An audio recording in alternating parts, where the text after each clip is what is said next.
네, 안녕하세요. 이호석 아카데미. 자, 이제 김단태님을 제가 찾아왔습니다. 오늘은 제가 뭘 배워보려고 했냐면, 자산 배분이라는 것을 여러분들에게 소개하고, 또 단태님이 생각하는 자산 배분이 무엇인지, 그리고, 이게 뭐든지 저는 그렇게 생각해요. 필요성을 스스로 깨달은 사람들이 알게 되는 그 지식이 되게 중요하다. 근데 이제 단태님은 여러 가지 스토리를 통해서 자산 배분의 필요성을 책으로 배우거나 교과서로 배운 게 아니고 실전을 통해서 몸으로 체득하신 거잖아요. 그래서 네네. 저는 그게 되게 진짜 지식이라고 저는 생각하거든요. 그래서 오늘 여러분들과 함께 자산 배분에 대한 이야기를 해보겠습니다. 그 자산 배분하기 앞서서 단태님 개인적으로 그래도 한번 워낙 유명하시지만 이제는 네, 한번 제가 좀 해주시죠. 짧게 좀 해보면 저는 원래는 이제 뭐 공대랑 원래 제가 개발자였어요. 그러니까 그래서 원래 스타트업을 이제 창업을 했다가 그 스타트업을 카카오에 네. 이제 매각을 했었고 카카오에 매각을 한 다음에 이제 카카오가 상장을 했잖아요. 다들 네. 아시다시피 그 상장을 한 이후에 그 금액이 좀 상당해서 네네. 갑자기 이제 인생 현타가 오더라고요. 그래가지고 나와야겠다 그냥 쉬어야겠다라고 하면서 그때부터 약간 강제 전업 투자의 시작. 왜냐면은 그냥 이 돈을 현금으로만 두는 건 너무 아까워서 투자를 좀 내 돈을 내가 좀 잘 굴려보고 싶다라는 생각을 했었고 처음에는 좀 다른 분들한테 맡겼는데 그게 이제 성과가 그렇게 좋지는 않더라고요. 또 약간 제가 반사기 비슷한 것도 좀 당하고 그래서 네. 또 뭐 P2P 이런 거 물론 P2P 업체가 뭐 무조건 다 나쁘다는 건 아닌데 그러니까 원래 이제 그 투자에 대해서 기본적으로 많이 생각을 하신 건 아니었다가 그쵸. 어쨌든 그 운용할 수 있는 돈이 생겼는데 하다 보니까 약간 시행착오도 겪고 여러 가지 그냥 고민들을 하게 되는 과정에 대해서 얘기해주고 계십니다. 네, 그래서 처음에 제가 제일 많이 했던 거는 사실 트레이딩이에요. 네. 그래서 제가 프로그래머기도 하니까 그런 그 알고리즘을 좀 개발을 해서 데이터도 많이 모으고 알고리즘도 개발해서 이제 거기에 맞춰서 막 자동 매매되는 것들을 이제 만들었었고 또 공대스러운 접근이었어요. 그게 이제 완전 공대스러운 접근이죠. 데이터도 있고 자동으로도 나 매매 다 할 수 있으니까 뭐든지 할 수 있을 것 같은. 그게 또 되게 뭐 그것도 한 가지 투자 방법이긴 한데 그쵸. 제가 해보니까 이거 너무 노가다 하더라고요. 이게 막 노가다라는 표현을 써서 네. 그래가지고 그게 생각보다 그 사실 이제 뭐 요즘에도 강의 보면은 뭐 자동으로 AI가 뭐 돈을 번다 이런 얘기들이 많지만 그게 생각보다 개인 한 명이 실천하기 되게 어렵습니다. 제가 뭐 불가능하다고 생각하는 건 아닌데 네네. 너무 많은 공수가 들어요. 그러니까 저는 파트타임으로는 솔직히 불가능하다고 생각해요. 전업으로 네, 전업으로 해도 솔직히 어려워. 솔직히 어려워요. 근데 파트타임은 더 힘들죠. 그렇죠. 그런 어떤 여러 가지들을 이제 여러 가지 힘든 난관들을 맞이하고 있었을 즈음에 어떻게 보면 이런 전략들을 만들 때 가장 중요한 것 중에 하나가 좀 완전 다른 스타일의 투자 방식이 있으면 되게 보완이 많이 되거든요. 특히 저는 원화 위주로 한국 주식시장 위주로 그런 트레이딩을 했었기 때문에 달러 투자를 좀 편하게 하고 싶다. 그리고 원래부터 약간 달러 투자에 대한 중요성 자체는 인식은 하고 있었어요. 그때 네네. 또 제가 홍 박사님 책도 많이 홍준욱 박사님이라고 있는데 이 앞전에 아마 홍준욱 박사님 강의를 다 들으셨으니까 이 내용은 잘 이해를 해주실 수 있을 것 같습니다. 그 홍준욱 박사님이 사실 가장 또 강조하시던 것 중에 하나가 네. 그 환 분산이거든요. 맞아요. 왜냐하면 원화만 갖고 있는 게 얼마나 리스크인가. 그렇지. 사실 뭐 지금은 좀 원화가 오히려 약간 강세인 느낌도 있어서 사람들이 약간 그러니까 잊을만도 하지만 사실은 달러와 원화를 모두 갖고 있는 게 좀 안전한 투자고 이제 그래서 제가 달러 투자에도 흥미가 생겼는데 달러 투자를 하려고 하다 보니까 그냥 예금으로 갖고 있기엔 아깝고 그렇죠. 주식으로 처음에 저 시작을 했는데 미국 주식? 네, 미국 주식 그냥 이제 우리가 흔히 생각하는 미국 주식들로 시작을 했는데 요거는 또 요거대로 느낌이 되게 다른 게 이게 그날 큰 이벤트들이 어쨌든 생기는 거예요. 제가 투자하던 시기에서도. 그래서 뭐 예를 들면 갑자기 그 어떤 날 보면 막 S&P가 역대급으로 뭐 하락했다. 저 때도 있었거든요. 제가 막 17년, 18년 이때도 투자를 많이 했으니까. 그렇죠. 18년 2월, 18년 12월 네, 이때 네, 엄청 18년 때 특히 변동성 이제 컸었어요. 변동성 컸던 이벤트들을 맞이하면서 막 잠이 막 안 오는 거예요.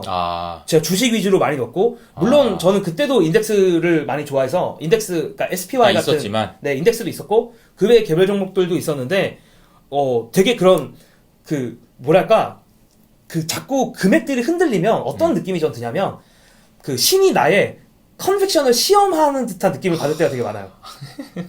좀 재미있는 표현이다. 네, 그러니까 심이 얼마나 야 너는 도대체 네가 투자하는 방식에 얼마나 확신을 갖고 있느냐. 네. 이거를 되게 도전받는 듯한 느낌을 많이 네, 받고 네. 저는 그 당시에 확신이 되게 적었기 때문에 심지어 저는 내가 인덱스를 갖고 있는데도 흔들리는 게 좀 이게 말이 되나? 뭐 이런 생각도 그러니까 들고 인덱스 SPY 같은 그 인덱스 펀드 그러니까 미국에 있는 대형주들을 다 묶고 있는 거를 샀음에도 불구하고 가격이 데일리로 이렇게 막 흔들리고 특히 막 그런 어떤 이벤트가 생기면 막 많이 떨어지잖아요. 맞아요. 거기에 내가 흔들리는 게 맞나 이런 스트레스도 좀 받고. 근데 그리고 아침마다 일어날 때마다 이게 내 돈이 걸려있다고 생각하면 이게 보기가 또 무섭기도 하고. 네, 맞아요. 힘들기도 하고 그렇죠. 그리고 이제 그러니까 막 잠이 그 충격에 특히 이제 아침에 그 장이 끝나잖아요. 네네. 미국 같은 경우는 네네. 이제 새벽에 엄밀히 말하면 새벽에 장이 끝나는데 그거를 보고 나면 막 심리적으로 너무 흔들리는 거예요, 제가. 그런 경험 다 있죠. 그 스트레스를 너무 많이 받아가지고 내가 이렇게 하루하루에 내가 주가 이렇게 흔들리는 게 말이 되는가를 되게 고민을 하다가 어떻게 보면 자산 배분이라는 걸 좀 발견을 하게 되는 거라고 보시면 될 것 같아요. 자산 배분을 이제 처음으로 그 개념을 알게 되신 거는 언제쯤이었어요? 한 그때 18년, 17년 뭐 이쯤, 17년, 18년? 요때 이제 막 레이 달리오가 그 한국에 레이 달리오가 뭐 원칙이라는 책을 써서 맞아. 그게 또 이제 나오기도 아주 하고. 두꺼운 책이. 네네네. 프린시플. 네, 그 다음에 뭐 시장의 마법사라는 책으로 사실 전 처음 접하긴 했었는데 시장의 마법사라는 책들도 있고 그런 책들을 통해서 사실은 뭐 레이 달리오나 어쨌든 자산 배분에 대한 좀 기본 개념을 접했고 사실 근데 저도 처음에는 진짜 안 했거든요. 그러니까 개념은 아는데 이거 뭐 필요가 있나.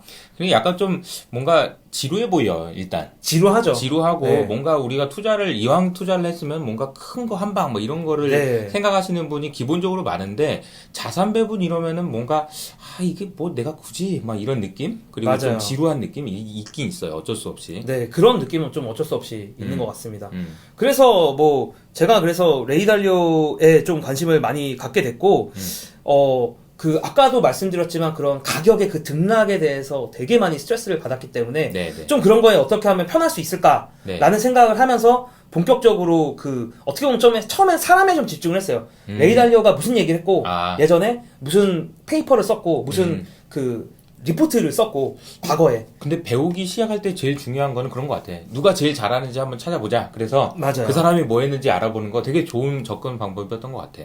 네. 제가 사실은 개발이나 그러니까 새로운 거를 늘 배울 때 좀 그런 식으로 많이 했어요. 그러니까 프로그래밍 같은 거 배울 때도 제일 잘했던 사람이 누구냐? 내가 아는 사람 중에 누가 제일 잘하지? 어허. 그럼 걔가 어떤 짓을 하는지를 옆에서 계속 보는 거예요. 뭐 어허. 어떤 사이트에 들어가는지 그 뭐 환경을 어떻게 꾸미는지 네. 책상을 어떻게 꾸미는지 예를 들면 그런 거를 계속 보다 보면 약간 저도 약간 스며들게 되더라고요. 네. 그래서 자연스럽게 좀 개발에 대해서도 좀 잘할 수 있는 그런 환경이 세워진 거랑 똑같이 제일 투자를 잘하는 사람이 누굴까? 물론 뭐 워렌 버핏 같은 분들도 계시고요. 뭐 레이 달리오를 보면서 그분이 어떻게 정말 얘기했고 어떻게 행동하고 거기 회사 좀 내부 문서 같은 것들 좀 많이 봤어요.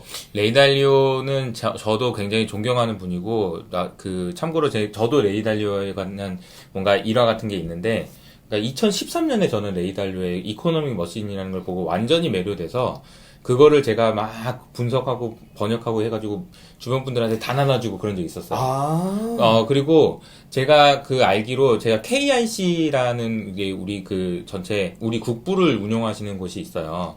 근데 거기에서 제가 아는 분이 있는데 그분한테 얘기를 들은 게 KIC 같은 경우에는 이제 레이 달리오가 운영하는 브릿지워터에도 투자를 하신 거예요. 그러니까 이제 직접 투자를 하니까 레터를 매주 그렇죠. 매주 보내주신다고 하더라고. 네. 근데 그 레터가 너무 좋았다고 하더라고요. 그래서 그 레터를 어떤 글로벌 IB에서 보내준 것보다 최우선적으로 보고 읽어보고 그렇구나 이런 생각을 하셨다고 했는데 놀랍게도 그분이 얘기하신 건 좀 약간 반전이 있어. 틀린 게 너무 많다는 거야. 이 글 자체가. 근데 성과는 또 되게 좋다는 거야. 그러니까 이게 내가 맞춰서 성과가 좋은 게 아니고 굉장히 유연하고 유기적으로 잘 굴러갈 수 있는 그런 시스템을 만들어 놓은 게 자산 배분의 그런 접근 방법이 아니었나. 올 웨더 포트폴리오 그게 아니었나. 저는 그때 되게 많이 생각을 했었거든요. 아마 비슷한 생각을 하시지 않았을까 그런 생각이 들어요. 네. 일단은 주식으로 우리가 시작을 하는 게 맞을 것 같아요. 그러니까 투자하시는 분들한테는 우리가 주식 투자는 좀 많이 친숙하잖아요. 아무래도.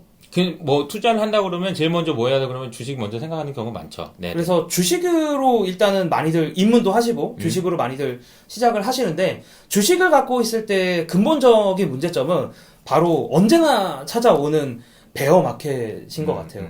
그러니까 이거는 사실 너무 싫어. 그러니까 안 온다고 얘기할 수는 저는 없다고 생각하거든요. 맞아요. 그러니까 이거는 그 자본 시장이 계속되는 한 필연적으로 오는 어떤 뭐 질병이라고 표현할 수도 있을 것 같고 질병. 어떤 이벤트 어쨌든 그러니까 우리가 감기를 평생 안 걸릴 수는 없는 거잖아요. 그렇죠, 그러니까 약간 그렇죠. 그런 것처럼 사람들이 극단적으로 주식에 대한 어떤 혐오감, 그러니까 싫어하거나 아니면 어떤 시스템의 리스크 약간의 회피. 이상, 리스크 회피, 뭐 그런 현상들이 어쨌든 간에 역사적으로 과거에도 일어났었기 때문에 네. 그런 상황을 맞이할 수가 있고 저는 그러니까 근데 이제 주식이 참 그렇게 무서운 게 고점 대비 50% 떨어지기도 하잖아요. 맞아. 코로나 때는 그래도 30%로 끝났고 또 그 기간이 짧아서 또 사람들이 많이 망각을 하시지만 사실 뭐 2008년도로 갈 수도 있고 아니면 2018년도만 해도 되게 힘든 장이었잖아요. 2018년도도 보면은 되게 그냥 계속 이렇게 지루하게 내려왔거든요. 진짜 힘들었어요. 2018년. 2018년 2월 달에 한 번 빠지고 올라가는 듯 하다가 이렇게 또 한 번 빠졌는데 2018년이 제 기억에 제일 힘들었던 이유가 2018년 1월 달에 진짜 좋았었어요. 네네네. 맞아요. 그때는 맞아요. 그때 제가 아직도 기억나는 게 어떤 외국계 증권사에 있는 브로커 형이 와가지고 팀장님 저기 지금 주식 안 하고 뭐 합니까? 주식 전부 지금 롱숏 하고 있을 때가 아니고 롱 질러야 돼요. 막 2018년 1월 달에. 그렇죠. 그러다가 갑자기 2월 달에 이렇게 되고 또 맞아요. 12월 달에 한번 막 무역 분쟁 나오고 전혀 예상할 수 없는 이벤트로 막 그런 일들이 벌어지니까 다들 되게 힘들었을 거예요 아마. 근데 뭐 2018년은 사실 뭐 소위기라고 약간 얘기할 수 있고 중위기, 소중위기 정도 되는 것 같은데 뭐 저는 2008년을 제대로 경험해보진 못했지만 네네. 2008년 같은 사태도 있었고 사실은 저는 2008년도 되게 짧게 끝난 거라고 생각하거든요. 그럼요. 예를 들면 2000년도 닷컴 버블로만 가도 사실 한 3년 정도 되는 하락장이었어요. 그래서 뭐 제가 뭐 하락장의 길이나 이런 걸 알 수는 없지만 어쨌든 그런 무서운 베어마켓이 언제나 기다리고 있고 그럼 거기서부터 어떤 고민들이 시작됐던 것 같아요. 맞아요. 과거에도 사실은 이런 고민이 있었고 그렇죠. 가장 사람들이 많이 했던 시도 중에 하나는 주식만 갖고 있는 게 아니라 채권을 섞으면 어떻게 했느냐가 자산 배분을 하는 사람들의 가장 첫 번째 그런 그 선택지였어요. 네네. 채권에 대한 선택지가.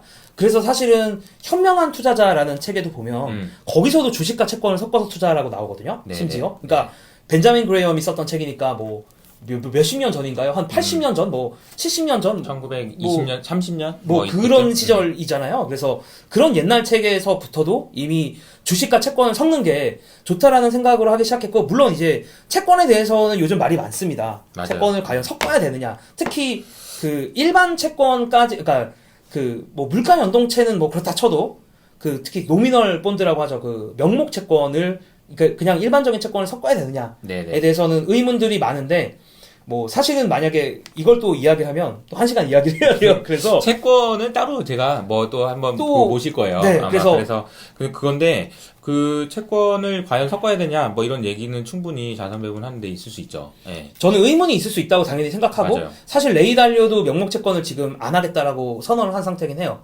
사실 근데 저는 결론부터 말씀드리면 레이 달리오랑 좀 생각은 달라요. 네, 약간 생각이 감이 다른데. 야, 청출어람이네. 청출 아니요. 아니, 레이 달리한테 배웠지만 나는 이거는 생각이 다릅니다. 생각이 어떤 부분은 다를 수 있잖아. 그럼 네. 생각이 다르다고 얘기할 수 있을 정도의 어떤 그 본인만의 그런 그 생각을 가졌다는 거는 대단한 거죠. 네. 네. 어쨌든 생각이 다르시군요. 네, 생각이 좀 달라서. 어떻게 다르신가요? 저는 여전히 뭐 슬픈 얘기지만 이건 되게 슬픈 얘기일 수도 있겠지만 네. 금리가 쉽게 못 오를 수도 있고 오히려 금리가 더 내려가는 상황도 가능하다고 생각해요. 그러니까 그러니까 금융에서 어떤 일도 가능하다라는 생각을 기본적으로 갖고 있어서 그러니까 기본적으로 지금 금리가 올라갈 거라는 생각을 많이들 하고 있지만 그 가능성이 그게 무서워서 채권 투자를 안 하는 것보다는 일부라도 내 자산의 일부를 채권에 투자하는 게 네. 확률적으로 네. 유리할 수 있다. 그러니까 저는 그러니까 제가 생각하는 이 자산 배분의 목적은 경제 상황을 예측하지 않은 중립형으로 가고 싶은 거거든요. 그러니까 인플레이션이 올 수도 있고 디플레이션이 올 수도 있는데 제가 갖고 있는 포트폴리오에서 어떤 상황이 오건 크게 피해를 안 받는 게 목표니까 그렇죠. 만약에 내가 인플레이션에 강하게 너무 베팅을 하면 네. 포트폴리오 상에서 어. 그러면 반대로 왔을 디플레이션의 방향이 왔을 때 되게 많이 힘들 수가 분명히 있거든요. 그래서 저는 그런 어떤 한쪽 방향에 큰 베팅을 하는 거를 꺼려 하다 보니까 저는 이렇게 하는 건데, 네, 네. 물론 그러니까 사실 자산 배분에 대해서도 이야기하면 정말 말이 길어지는 게 이것만이 장래의 정답은 아니고, 그렇죠. 사실 수많은 회사들이 갖고 있는 자산 배분의 방식은 되게 다릅니다. 네. 다만 제가 추구하는 거는 뭐 아까도 방금도 말씀드렸다시피 어느 한쪽으로 너무 치우치지 않았으면 좋겠어요. 포트폴리오가. 그런 상황에서는 디플레이션의 가능성도 충분히 고려해야 된다. 슬프지만 고려해야 된다라고 생각을 하고 있고, 이번에 인플레이션의 어떤 그런 기미들이 보이는 거, 또 가격들, 특히 뭐 목재 가격이라든가, 네, 뭐 최근에. 구리 뭐 이런 것들이 올라가다 보니까 말이 많은데, 이거는 일시적일 수도 있다라는 거죠. 아니, 그리고 지금 파월이 그렇게 얘기하고 있는데, 아닐 수도 있지만, 파월이 맞을 수도 있는 거니까, 예, 두 가지 가능성을 열어놓자라는 접근은, 좋은 것 같아요. 그러니까 네. 뭐 저는 뭐 디플레이션에 베팅하는 게 아니에요. 그러니까 많은 분들이 그치. 오해하는 게 디플레이션에 베팅하냐? 이건 당연히 아니에요. 왜냐하면 제 포트폴리오에서는 인플레이션에서도 좀 벌수 수익을 낼 수 있는 원자재나 금 같은 것도 기본적으로 섞어야 된다고 생각을 하고 있거든요. 그래서 인플레이션이 오건 디플레이션이 오건 전체적인 내 자산이 큰 피해를 보지 말자라는 그게 컨셉인 거고. 네. 그 다음에 이제 방금 지금 또 답을 그러니까 그 다음 단계를 얘기해 버렸는데 제가 주식이랑 채권을 얘기했잖아요. 네. 근데 주식과 채권이 동시에 힘든 순간은 보통은 물가가 급등할 때거든요. 맞아요. 그렇기 때문에 맨 처음에 자산 배분을 이야기한 사람이 주식과 채권 섞는 걸 얘기하다가 다른 거를 이렇게 붙이기 시작했는데 네. 그 중에 하나가 원자재고, 네. 원자재라고 하면 좀 낯설어 하실 수도 있을 것 같은데 뭐 이렇게 생각을 하시면 돼요. 그냥 어떤 물건을 만드는데 필요한 재료, 뭐 대표적으로는 아까 말한 구리라든가 철, 뭐 아연도 있을 수 있고 원유 같은 거 대표적으로 우리가 물가요, 원유. 뭘 만들든지 사실 우리는 필요한 원유가 필요하잖아요. 그래서 원유도 있는 거고 농산물도 있고요. 네. 그래서 그런 것들의 묶음을 원자재라고 하는데 실물 자산이잖아요. 그냥 우리가 네. 들어봤을 때. 그래서 돈의 가치가 하락할 때는 상대적으로 이러한 실물 자산의 가격이 많이 올라가거든요. 그래서 이런 원자재에도 투자를 하는 거고요.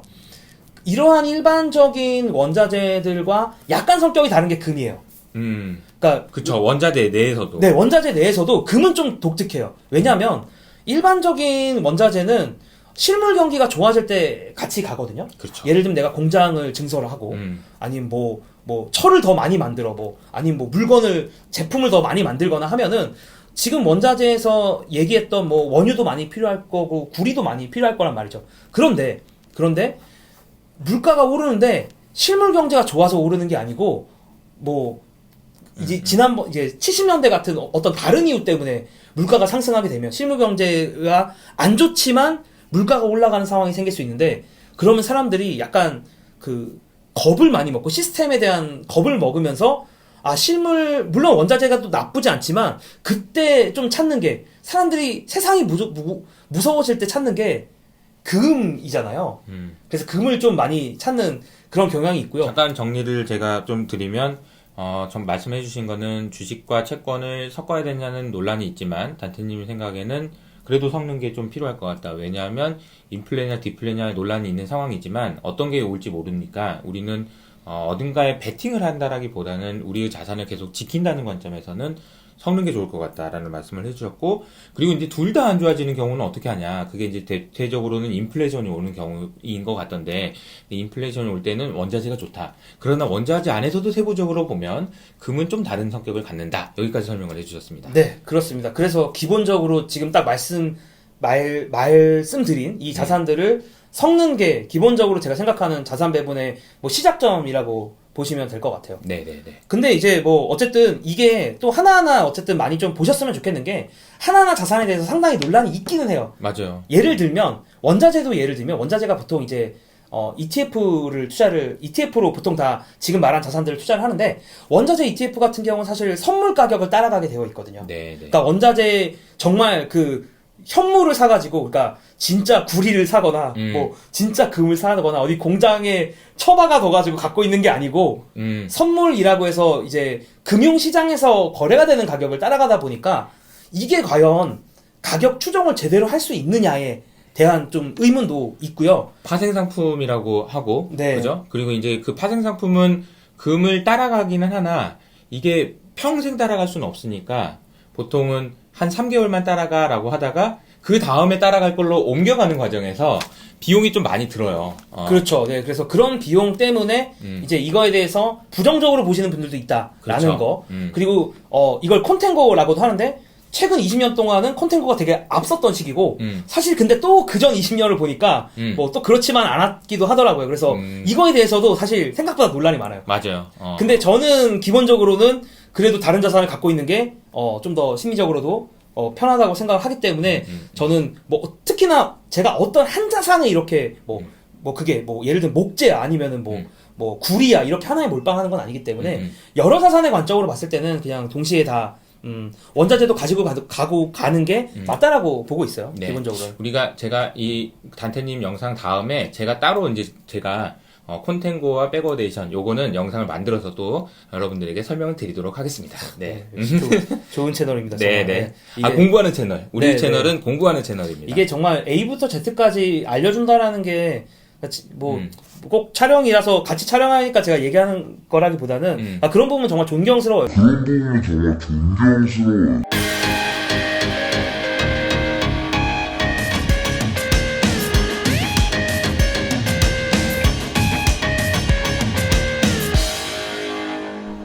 안녕하세요. 이호석입니다. 이제 진짜 거의 끝나가네요. 이호석 아카데미가. 얼마 안 남았습니다. 고지가 보여요. 근데 갑자기 제가 얼굴이 크게 나와서 깜짝 놀라셨을 텐데, 이유는 아주 간단한데, 뭐가 잘 안 돼요. 그래서 관련돼서 삽질을 너무 많이 하다가 포기하고, 그냥 말로 설명하자. 보통 이제 필기를 해야 훨씬 전달력이 좋아서 필기하는 걸 저는 즐겨 하는데 오늘은 어쩔 수 없습니다. 이 기술적인 문제, 이 IT가 이게 문제예요. 이게 참 껐다 키면 될 것 같기도 한데 정말 많은 삽질 끝에 포기 그리고 이제 말씀을 드리겠습니다. 여러분은 지금 이렇게 어렵게 촬영된 이호석 아카데미 시즌2를 지금 보고 계십니다.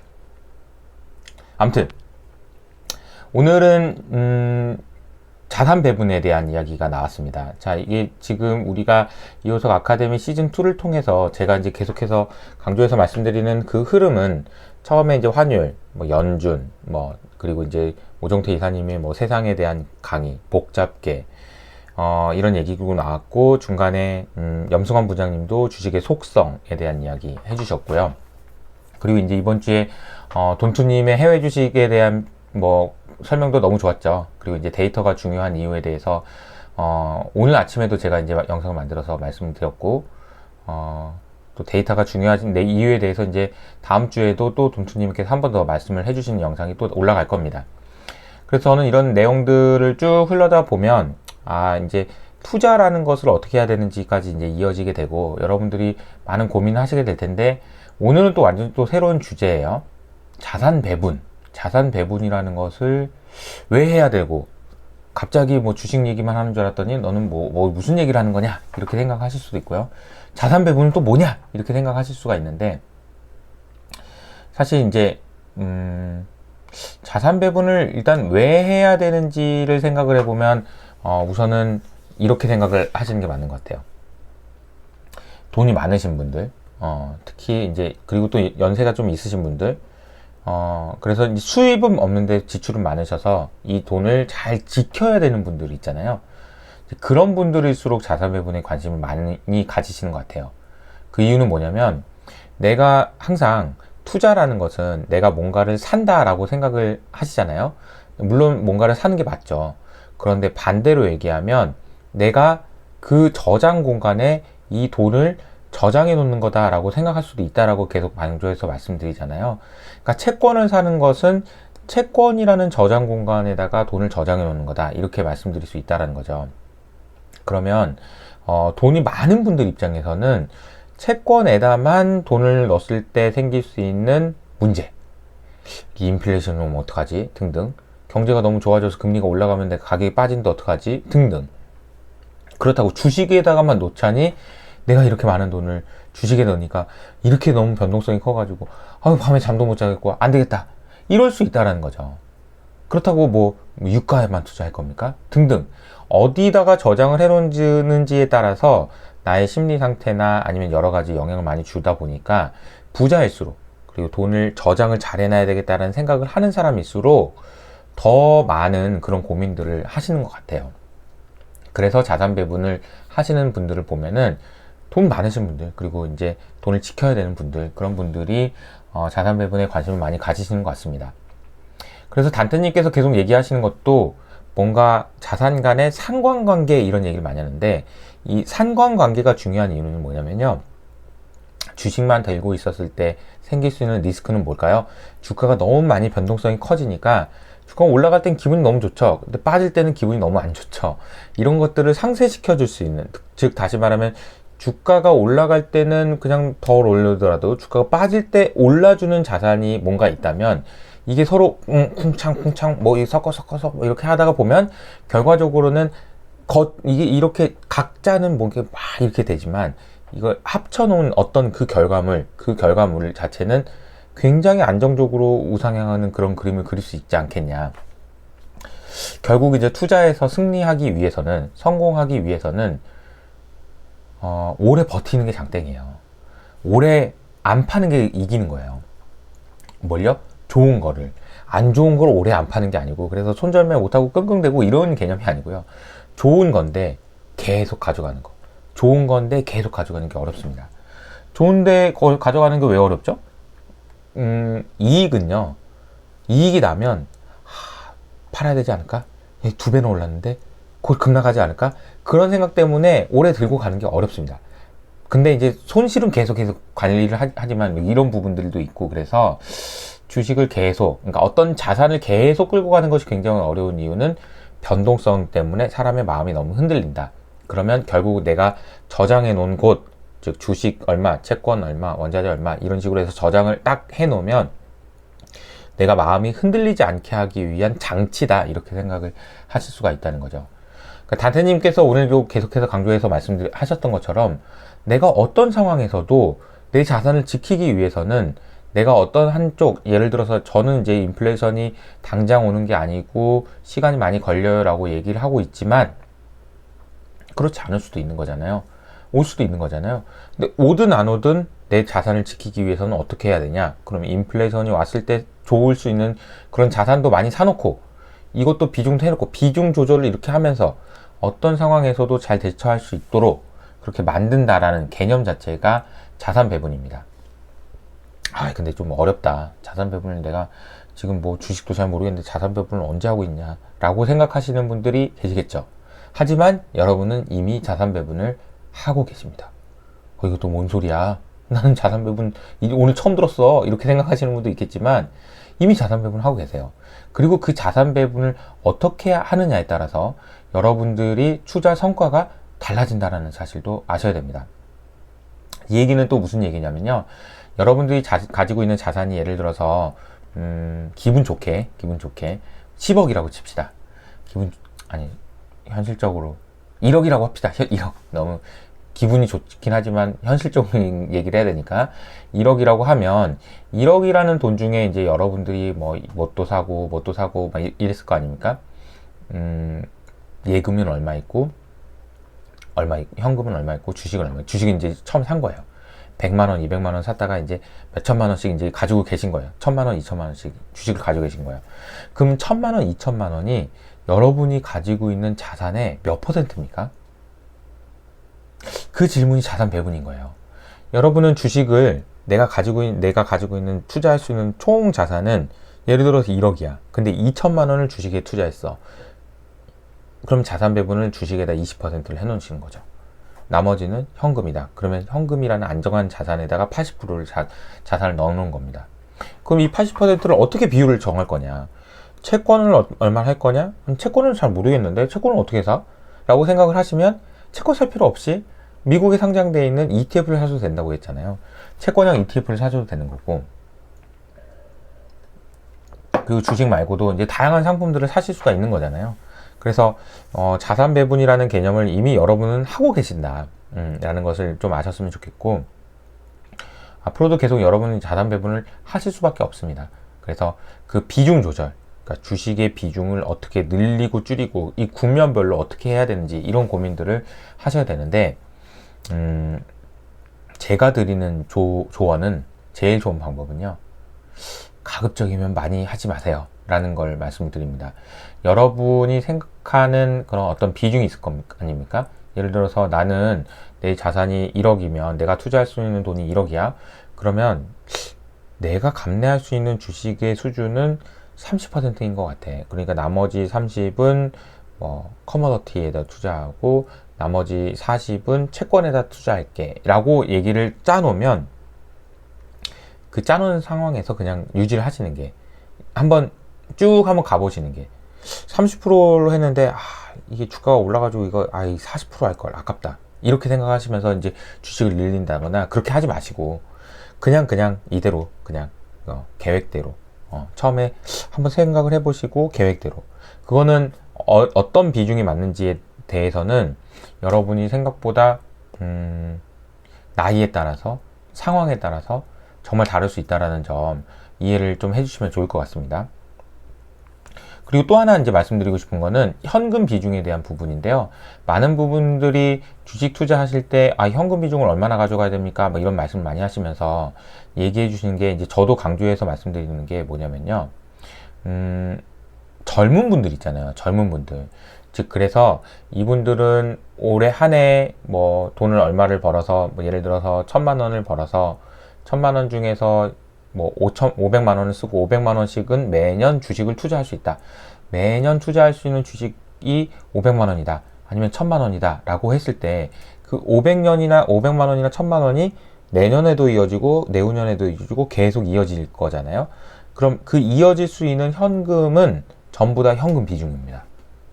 이게 여러분 되게 중요한 개념이에요. 그래서 나이에 따라서 자산 배분을 하는 비중이 달라져야 된다는 얘기입니다. 다시 말하면 이미 은퇴를 하신 분들 같은 경우에는 현금 흐름이 아무래도 적잖아요. 그래서 현금 흐름이 나올 수 있는 자산들을 많이 가지셔야 되는 거고, 그래서 배당주 투자나 이런 것들을 많이 하셔야 되지만, 개인 젊은 투자자분들 같은 경우에는 앞으로 들어올 돈이 계속 있는 거잖아요. 앞으로 투자하실 수 있는 돈들이 계속 들어온다. 그것이 현금 비중이다라는 생각을 하시는 게 되게 중요해요. 그래서 내가 만약에 내가 지금 가지고 있는 돈이 100인데 100을 내가 주식을 다 해도 될까? 앞으로 계속 사실 거잖아요. 그러니까 늘 고민해야 되는 게, 내가 지금 100을 주식을 샀는데 주가가 오르는 게 좋아요? 안 오르는 게 좋아요? 가만히 생각해 보면 오르는 게 좋지 당연히, 이렇게 얘기를 하다가도 가만히 생각해 보면 앞으로 내가 5년 10년 동안 투자를 계속 해야 되는데 이게 지금 다 올라버리면 어떡하지? 이런 생각도 하실 수 있는 거잖아요. 그러니까 현금 비중이라는 개념을 그냥 단순히 내가 현금 얼마, 내가 가지고 있는 돈만 보지 마시고, 미래에 내가 돈이 들어올 수 있는 돈들까지도 현금 비중이라는 생각을 하시는 것이 좀 중요한 포인트가 아닐까, 그런 말씀을 좀 드리겠습니다. 그리고 제가 영상 중간에도 나왔던 것처럼 커머더티와 관련돼서 이제 롤오버 비용 뭐 이런 내용들을 설명을 해드리겠다고 말씀드렸잖아요. 커머더티는 이제 우리가 커머더티라고 얘기하면은 우리가 이제 금 아니면 은, 구리 뭐 등등 이런 원자재 가격이 올라가는 그런 부분인데요. 저는 이제 이쪽에서도 좀 투자 기회가 있다라고 생각을 하는 게, 최근에 ESG와 관련된 얘기들이 많이 나오면서 뭐 여러 가지 이야기들이 있지만 핵심적인 거는 저는 이렇게 생각합니다. ESG를 강조하면 강조할수록 관련된 투자는 안 일어날 수밖에 없습니다. 다시 말하면 광산 투자 이런 거는 별로 없을 거예요. 그러다 보면 광산 투자를 안 하면 어떻게 됩니까? 광산이 안 나오겠죠. 그러면 그게 안 나오면 어떻게 됩니까? 가격이 올라가는 겁니다. 이게 이렇게 되다 보면은 ESG 때문에 생겨난 인플레이션이라고 해서, 제가 이제 이번 주에 말씀드렸던 것처럼 그린플레이션이라고 얘기하는 현상들이 나타납니다. 근데 그런 현상들이 나타날 수 있는 커머더티가 따로 있어요. 그래서 그런 커머더티를 골라서 투자하시는 것도 좋은 방법이지 않을까, 그런 생각이 첫 번째 들고요. 두 번째는 이 커머더티에 투자할 때는 비용이 드는데요. 이 비용이 드는 것이 무슨 얘기인지를 사실은 이거 그림 그리면서 설명을 해야 되는데, 이것도 한번 제가 말로 한번 설명을 한번 드려볼게요. 유가를 생각해 봅시다. 여러분이 유가에 투자하기 위해서 투자할 수 있는 방법은 뭐죠? ETF죠. 근데 그 ETF들은 어떻게 원유에 투자를 할까요? 여러분이 ETF를 운용하는 사람이라고 생각해 보세요. 돈이 들어와요. 고객이 돈을 줬습니다. 1억을 줬어요. 그래서 이 돈을 가지고 원유를 사야 돼요. 그럼 원유를 어디서 삽니까? 어디 가서 SO일 가서 살까요? 뭐 SK 이노베이션 가서 살까요? 못 사잖아요. 그럼 어떻게 삽니까? 선물을 사죠. 그러니까 현물을 사는 게, 현재 있는 그 물건을 사는 것이 눈에 보이는 그 물건을 사는 것이 아니고, 이 물건을 3달 있다가 얼마에 살 수 있는 권리, 뭐 이런 권리를 산다는 거죠. 선물입니다. 선물. 그러니까 퓨처스라고 얘기하고, 보통 이제 파생 상품인 거죠. 내가 어차피 내가 이제 선물이니까 3개월 있다 얼마에 살게 라고 얘기하면, 얼마에 살게 라고 계약을 해놨기 때문에 이 가격 자체가 올라가면 올라간 만큼 벌고 떨어지면 떨어진 만큼 손해보고, 이런 식으로 구조가 되어 있는 게 이제 파생 상품인데요. 근데 이제 이걸 생각을 해보세요. 이 파생 상품의 특징은, 제가 이제 리얼 옵션 하면서 또 엄청 많이 설명을 드리긴 했습니다만, 파생 상품의 가장 큰 특징은 뭐냐면요, 만기가 있다는 거예요. 내가 언제 3개월 있다가 6개월 있다가 1년 있다가 이런 만기가 됐을 때 거래가 체결돼야 돼요. 내가 뭔가 하기로 했잖아. 그러니까 내가 지금 잠깐만 3개월 있다가 지금 이제 8월이니까 11월 달에 원유를 내가 이만큼 살 건데 이 가격에 사줄게 라고 얘기를 했다면, 그때 진짜로 가격을 해가지고 원유를 사주든지, 아니면 내가 이걸 사줬다고 산 거라고 얘기를 했으니까 아니 파는 개념으로 이렇게 세트를 아웃을 시키니까 없애버리든지, 이 둘 중에 하나를 해야 되는 거예요. 만기가 있다는 것이 중요합니다. 그런데 만기가 있다 보니까 ETF를 투자하는 입장에서는 이런 거죠. 아니 고객은 5년 10년 보고 유가에 투자해달라고 돈을 넣어놨는데 3개월 있다가 또 만기가 되면 또 어떻게 해야 됩니까? 3개월 있다 또 뭔가를 해야 되잖아요. 그럼 3개월 있다가는 다른 3개월 후의 선물로 갈아타야 돼요. 그러니까 이 선물을, 예를 들어서 11월 만기가 되는 선물은 팔아버리고, 샀던 거를 팔아버리고, 내년 3월이 만기가 되는 선물을 사야 되는 거죠. 11월 달에 지금 이제 최근에 이제 곧 다가올 3개월 있다가 있는 선물을 팔고 6개월이 만기가 되는 선물을 사야 된다는 겁니다. 자, 이해되시나요? 요걸 팔고 요걸 사야 됩니다. 자, 요걸 팔고 요걸 사니까 요걸 파는 건 비싸게 팔고 사는 거는 싸게 사면 너무 좋겠죠. 그래서 가격이 먼 미래에는 이렇게 이렇게 이게 백오데이션이라고 얘기하는데, 요게 더 비싸고 요게 더 싸면 너무 좋잖아요. 비싼 거 팔고 싼 거 사니까 비용이 안 듭니다. 문제는 팔아야 되는 게 너무 가격이 낮고 사야 되는 가격이 너무 높아요. 그러니까 선물 가격이나 이게 이 부분이 가격이 이렇게 차이가 나는 겁니다. 이러면 어떻게 되나요? 이만큼이 비용이 발생하는데, 이런 거를 롤오버 할 때 생기는 비용이라고 해서 롤오버 코스트라고 얘기를 하는 거죠. 좀 이해가 되시나요? 이거 그림을 그려가지고 설명을 해야 되는데 오늘은 어쩔 수 없습니다.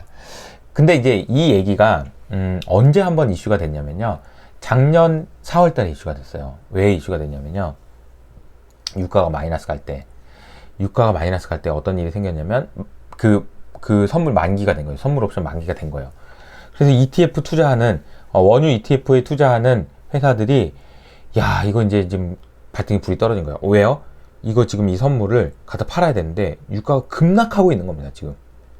그래서 이걸 팔아야 되는데, 이거 어떡하지? 올라가면 팔더라고 그러는데, 이건 또 엄청 비싼 거예요. 이거 어떻게 하지? 이게 비용이 너무 많이 들어가지고, 이거, 고객한테 지금 손실 났다고 얘기해야 되는데, 이런 상황이 됐었다라는 거죠. 그러다가 이제 어떻게 됐습니까? 견디다가 만기 직전에, 팔아버려야겠다 그러면서 이제 팔아버렸는데, 그게 이제 마이너스 40불까지 갈 때까지 물량이 하도 많으니까, 그때까지 이제 마이너스까지 가격이 됐던 그런 현상이 나타나면서, 제가 늘 이걸 강조해서 말씀드린 게, 그만큼 그 저장할 공간이 없어서, 원유를 저장할 공간이 없어서 이런 일들까지 발생한 거 아니겠냐, 이런 말씀을 드렸었잖아요. 그러니까 이런 롤오버 코스트가 극단적으로 발생한 사례가 작년 4월 달에 있었던 마이너스 유가 사태였다라는 걸 말씀을 드릴 수가 있을 것 같습니다. 이게 영상도 없이 그냥 필기도 없이 혼자 이렇게 얘기하려니까 힘든데, 어쨌든 그래도 설명을 다 한 것 같네요. 그래서 제가 생각하는 그 자산 배분의 의미에 대해서 좀 자세하게 설명을 드렸고, 단테님을 제가 보면 참 열심히 하시고 너무 본받을 점이 많아요. 저보다 동생 분이심에도 불구하고 그래서 많이 배우고 있습니다. 그래서 단테님이 실제로 자산 배분도 하고 있고요. 그래서 어떤 식으로 자산 배분하는 것이 여러분의 성과에 도움이 되는지, 그리고 이제 주식 투자를 이제 시작을 하셨잖아요, 많은 분들이. 어떤 식으로 투자하시는 것이 여러분들의 성과에 도움이 되는지, 그리고 그 과정에서 이미 여러분이 지금 이미 하고 계시는 자산 배분이라는 것이 어떤 의미가 있는지, 이런 부분들을 생각해 보실 수 있는 그런 시간이 되었으면 좋겠습니다. 오늘 영상은 여기서 마무리하도록 하고요. 다음 주에 뵙도록 하겠습니다. 이효석 아카데미 계속 응원해 주시고 주변에 많이 알려주셨으면 감사하겠습니다. 감사합니다.